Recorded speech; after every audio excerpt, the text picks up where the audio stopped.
তো hello everyone, আসসালামু আলাইকুম। কেমন আছো তোমরা? আজকে আমি তোমাদের সাথে আছি তাহসিন মাহমুদ অথবা ওয়ানিক সোয়ান তাহসিন। তো আজকে আমি তোমাদের আমার বাগানটা ট্যুর দেখাবো। তো তোমরা দেখতে চাওনি, বাট আমি ভাবলাম যে আজকে কোনো ব্লগ করে দেই, ফার্স্ট ব্লগ আমার ইউটিউবে।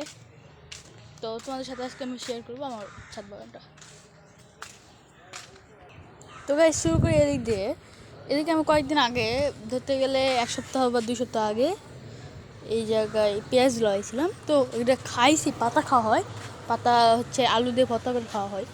তারপর এদিকে আমি লাগাইছি হচ্ছে পেঁয়াজ, এটাও পেঁয়াজ, এটা হচ্ছে বোতলে ওই ফুটা করে এটা লাগাইছি।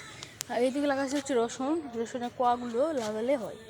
আর এটা হচ্ছে আলু লাগাইছি। আলু এগুলা সব কাঠবিড়ালি বা মরিচা খেয়ে ফেলতেছে। তারপর এই সাইডে আছে আমার 4 বছরের পুরানো এক গাছ। এই গাছে আমি পানি দিই না কখনো ধরতে গেলে, তাও এই গাছে অনেক ফুল হয়, কিন্তু এবার হয়নি, একটু কম। তারপরে এই জায়গায় আমার নানার জন্য আমি 3টা ড্রাগনের গাছ লাগাইছি কালকে। তারপর এই সাইডে হচ্ছে আমার ড্রাগনের গাছ একটা আছে, আগেবার এখান থেকে অনেকগুলো ড্রাগন পেয়েছিলাম। তারপর এই সাইডে আছে আমার হচ্ছে ফুলের কালেকশন রয়েছে আমার একটা গোলাপ।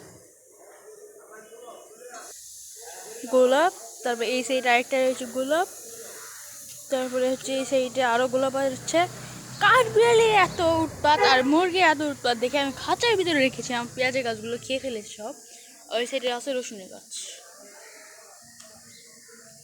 সরি গাইস, আজকে ক্যামেরাটা মনে হয় ঘোলা লাগতেছে। তবে এই সাইডে আমি হচ্ছে আব্বু সৌদি আরব থেকে বিদেশি পেয়ারা এনেছিল, সেই বিদেশি পেয়ারা চারা রোপণ করেছি, বীজ রোপণ করেছি, দেখি হয় নাকি।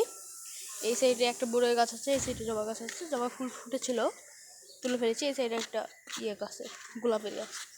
তারপর এই সাইডে আছে হচ্ছে পেঁয়াজের গাছ, এগুলো সব খেয়ে ফেলেছে। তবে আজকে এই কয়টা লাগাইছি। এই সাইডে বেগুন, এই সাইডে মরিচ, এই সাইডে টমেটো ধরেছে।